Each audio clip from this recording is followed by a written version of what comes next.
Social media पर अपने interviews और बयानों के लिए चर्चा में रहने वाले बाहुबली अनंत सिंह को पटना हाईकोर्ट से बड़ी राहत मिली है। उनको उनके घर में जो आरोप लगे थे उन पर AK-47 मिलने और बुलेट प्रूफ जैकेट मिलने के आरोप में उनको जो सज़ा मिली थी निचली कोर्ट से 10 साल की, उस केस में बरी कर दिया गया है। 2016 के बाद से ही वो जेल में थे और फिलहाल हाल में जब चुनाव हुए थे लोकसभा के, तब उनको पैरोल मिली थी, जिस पर बड़ा विवाद भी हुआ था। अब उनको मुक्त कर दिया गया है, बरी कर दिया गया है, तो कब जेल से छूटेंगे और इस पर क्या कुछ राजनीति शुरू हो गई है, इसके बारे में आपको बताएंगे। इसके अलावा खबर एक और भी है कि चाचा पशुपति पारस और चिराग पासवान का जो झगड़ा चल रहा था लोकसभा चुनाव से पहले पार्टी पर कंट्रोल को लेकर, टिकट बंटवारे को लेकर, वो अब बताया जा रहा है कि खत्म हो सकता है। कुछ समझौते की बात निकल के आ रही है। तो क्या कुछ बातचीत चल रही है, क्या कुछ हो रहा है, इसके बारे में आपको विस्तार से बताएंगे। और दोनों विषयों पर बात करने के लिए मेरे साथ होंगे हमारे वरिष्ठ साथी पंकज जी। पंकज जी, अनंत सिंह अपने आप में सोशल मीडिया पे तो बड़े वो एकदम वैसे तो कुख्यात अपराधी हैं, तमाम उन पर मुकदमे हैं, केस है, पर उनके इंटरव्यूज, उनके बयान खूब वायरल रहते हैं। और अभी चुनाव में तो देखा, लोकसभा चुनाव में उनको लग रहा था जैसे पैरोल इंटरव्यू देने के लिए मिली। दे इंटरव्यू, खूब इंटरव्यू दिए, खूब चर्चा में रहे। फिलहाल उनको राहत मिली है पटना हाईकोर्ट से, जो AK-47 मिलने का जो संगीन आरोप था उन पर, उस मामले में।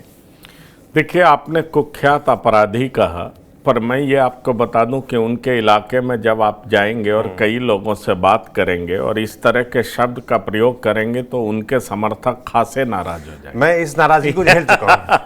तो पिछले विधानसभा चुनाव में मैंने इस तरह की बातें बोली तो लोग बड़ा नाराज हो गए। रॉबिन हुड है वो तो हमारे क्षेत्र के, तो ये इस तरह के आप भी जानते हैं कि ऐसी रॉबिन हुड छवि हर लगभग अपराधी की होती है, हर बाहुबली की होती है। तो ये बात जान लीजिए, मैं गया भी था लोकसभा चुनाव में उनके घर और मैंने इंटरव्यू किया था।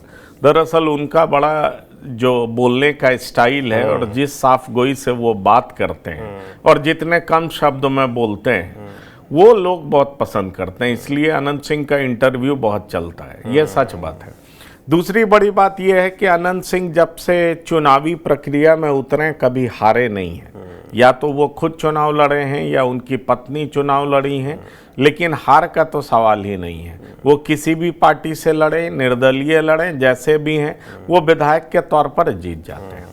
अब देखिए, 2016 का वो वाकया याद करिए जी। 2016 का वो वाकया था और जिसमें ये बात आई थी कि उनके घर से AK-47 बरामद हुआ है। सिविल कोर्ट ने उनको 10 साल की सजा सुना दी थी। उसको उन्होंने हाईकोर्ट में चैलेंज किया। हाईकोर्ट ने सबूतों के अभाव में बरी कर दिया। मतलब साफ है कि अनंत सिंह अब जेल से बाहर होंगे। एक बात मैं आपको बताना चाहूंगा, चूंकि मैं गया था लोकसभा चुनाव में जी। तो 13 तारीख को वोट था। 13 तारीख को वोट कहां पर था? तो बिहार में, मुंगेर में। और मुंगेर के अंतर्गत ही अनंत सिंह का घर आता है। कहा यह जा रहा था कि अनंत सिंह को पैरोल पे इसलिए छोड़ा गया है जिससे कि वो ललन सिंह का वोट बढ़ा सके जी। अब ये बड़ी हैरानी करने वाली बात थी, क्योंकि अनंत सिंह का यह स्वभाव नहीं है। अनंत सिंह का स्वभाव है कि जिसके खिलाफ हो गए उसके खिलाफ हो गए, जिसके साथ हो गए उसके साथ हो गए। पर वो 13 तारीख से पहले इस तरीके से बात कर रहे थे जैसे ललन सिंह के साथ उनका कुछ विवाद कभी हुआ ही नहीं था। ये जान लीजिए, ये हैरान करने वाली बात थी। और तब ये चर्चा में बात आने लगी कि अनंत सिंह भी लगता है पॉलिटिकल हो गए हैं। उनको समझ में आ गया है कि कब, कहां, क्या और कैसे बोलना है, क्योंकि अब अनंत सिंह बाहर आने की तैयारी कर रहे हैं।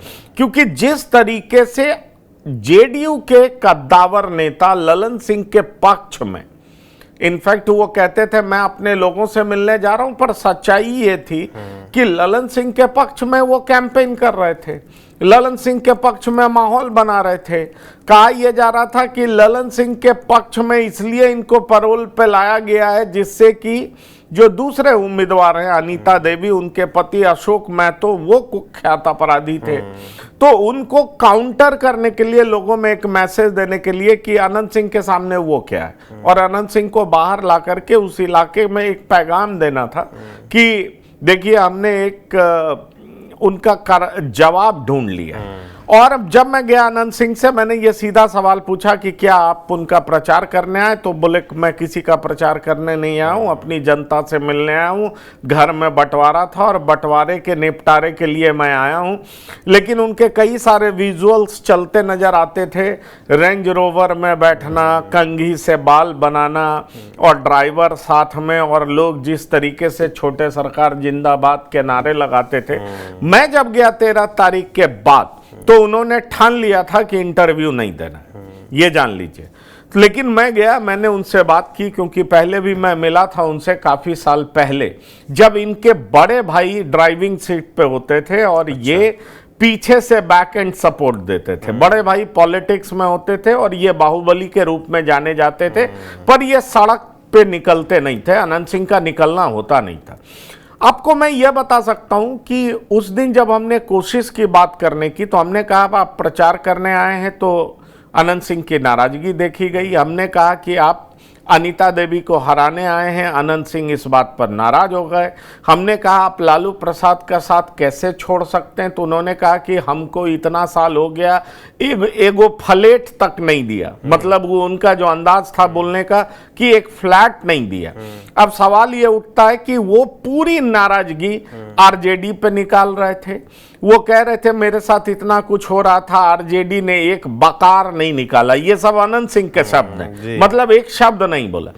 दरअसल जो आरोप पहले ललन सिंह पे लगाते थे, वो आरोप अब आरसीपी सिंह की बेटी लिपि सिंह, जो कि उस जिले की एसपी होती थी, उनके ऊपर लगाना शुरू किए कि ये सब आरसीपी सिंह कराया, आरसीपी सिंह की बेटी कराई। क्योंकि एक दो हमारा समर्थक था, कहने को समर्थक था, वो आरसीपी सिंह की बेटी को गाली दे दी, तरह तरह की बातें। कुल मिलाकर के आप ये समझ सकते हैं कि जब सत्ता का साथ मिलने लगता है तो बहुत तरह की चीजें बदल जाती हैं। AK-47 घर से बरामद हुआ, जेल गए, 10 साल की सजा हुई, हाई कोर्ट में सबूत पेश नहीं किया जा सका, और अब अनंत सिंह का छूटने का रास्ता बिल्कुल साफ हो गया। तो ये समझ लीजिए कि दो चीज बहुत इंपॉर्टेंट है। एक तो ये कि याद करिए कि जब विश्वास प्रस्ताव आया था, और अनंत सिंह की पत्नी नीलम देवी आरजेडी की विधायक हैं, लेकिन विश्वास प्रस्ताव के दरमियान उन्होंने एनडीए का साथ दिया।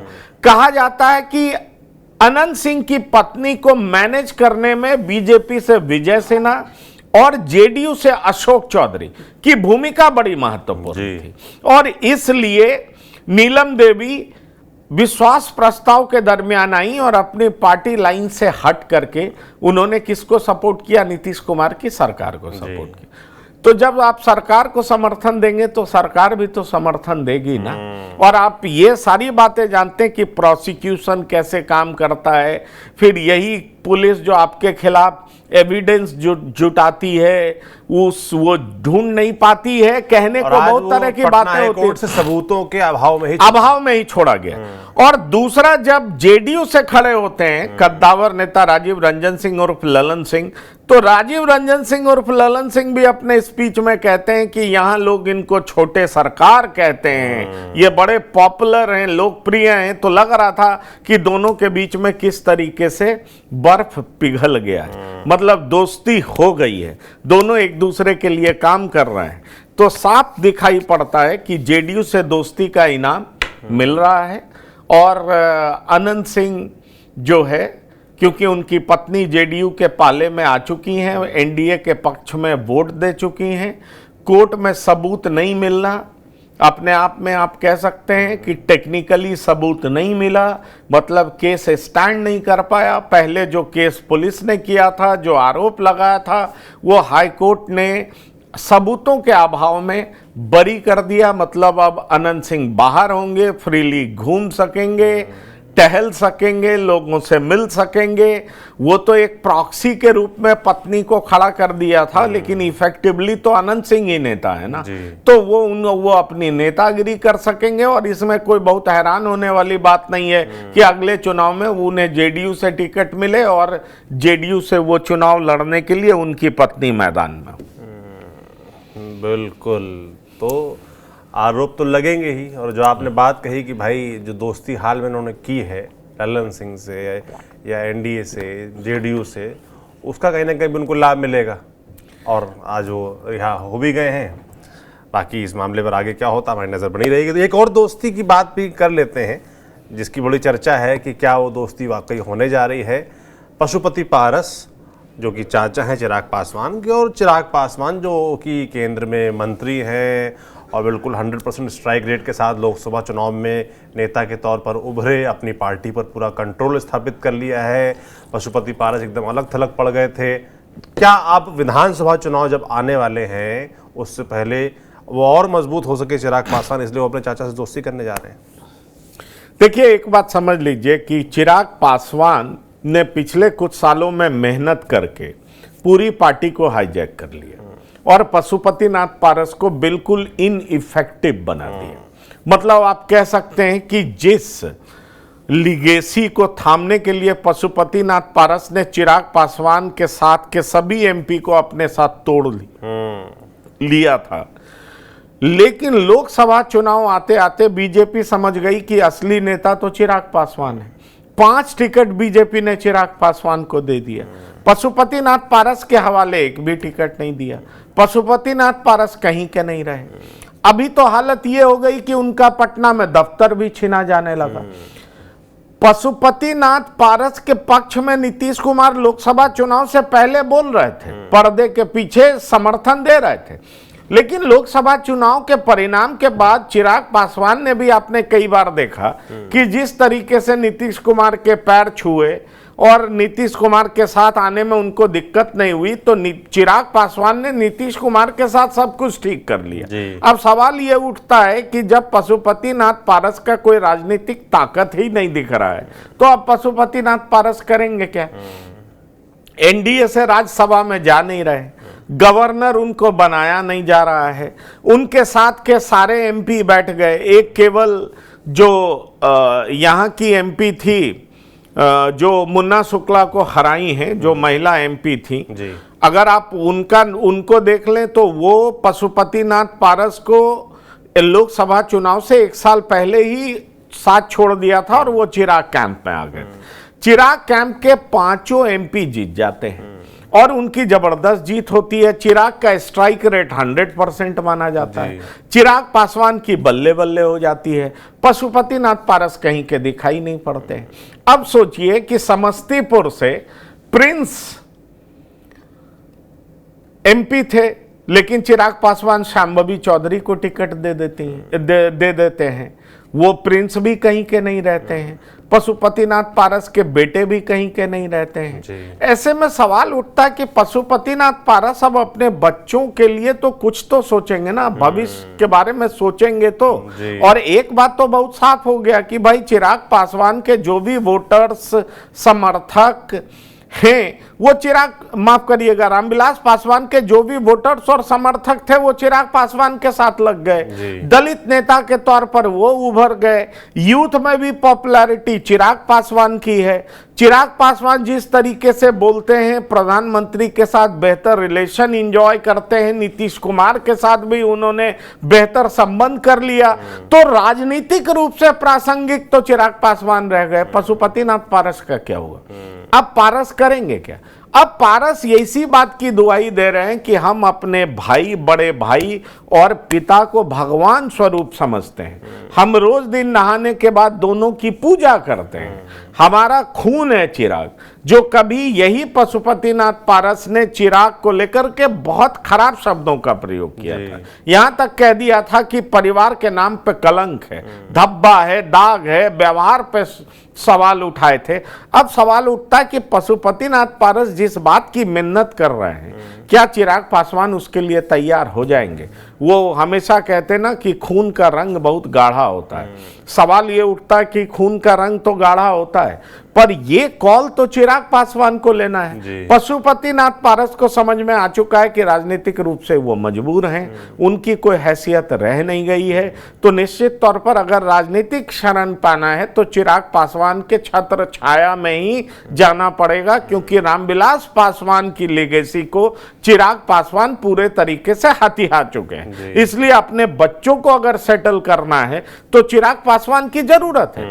इसलिए चिराग पासवान के नाम पर वो कसीदे पढ़ने शुरू कर दिए हैं, क्योंकि चिराग पासवान के बगैर पॉलिटिक्स हो नहीं सकता। और चूंकि राजनीतिक रूप से वो प्रासंगिक नहीं रह गए हैं, तो कोई आरजेडी भी वैल्यू दे नहीं रहा है, आप देख लीजिए एनडीए भी वैल्यू दे नहीं रहा है, तो वैल्यू उनको किसी कॉर्नर से मिल नहीं रहा है, इसलिए पशुपतिनाथ पारस करेंगे क्या? अब चिराग चालीसा नहीं पढ़ेंगे तो राजनीति में चल कैसे पाएंगे, अपने बच्चों को सेटल कैसे कर पाएंगे? इसलिए पशुपतिनाथ पारस इस तरह की बात कर रहे हैं। अब ये देखना होगा कि चिराग पासवान कब कैसे उनको माफ करते हैं, कब कैसे उनको पार्टी में जगह देते हैं, किस तरीके से वो आगे बढ़ते हैं, ये तो चिराग पर निर्भर करता है। क्योंकि चिराग पासवान ने अपने पार्टी को ठीक उसी तरीके से खड़ा कर लिया है जैसे कभी रामविलास पासवान एलजेपी को खड़ा किए हुए थे। एलजेपी में जैसी उनकी तूती बोलती थी, उसी तरीके से चिराग पासवान की भी अब एलजेपी आर में तूती बोलती है। केवल अब एलजेपी आर ही दरअसल एलजेपी है, ये सबको समझ में आ चुका है। इसलिए पशुपतिनाथ पारस उस तरह की बात करने लगे। बिल्कुल, तो पशुपति पारस के सामने अपना वर्तमान यानी कि खुद को प्रासंगिक बनाए रखने की चुनौती है, साथ ही अपना भविष्य यानी कि अपने बेटे भतीजे की चिंता भी है कि भाई उनका कुछ भला हो जाए, और वो एडजस्ट तभी हो पाएंगे जब चिराग पासवान से दोस्ती हो पाएगी। इसीलिए वो गुणगान करने में लगे हैं। बाकी अंतिम फैसला तो जाहिर सी बात है चिराग पासवान को लेना है, क्योंकि वही सर्वे सर्वा है फिलहाल अपनी पार्टी की। एलजेपी आर जिस जो पार्टी है उसको एलजेपी भी आप मान सकते हैं, क्योंकि लोगों ने बिहार में कार्यकर्ताओं ने तो उस बात को एक्सेप्ट कर लिया है। लोकसभा चुनाव में उसके नतीजे सामने भी थे। तो बिल्कुल हमारी नज़र इस मामले पर बनी रहेगी। पंकज जी बहुत धन्यवाद आपका। बाकी बिहार के ऐसे तमाम राजनीतिक अपडेट्स देखने के लिए आप देखते रहिए TV9 बिहार झारखंड। शुक्रिया।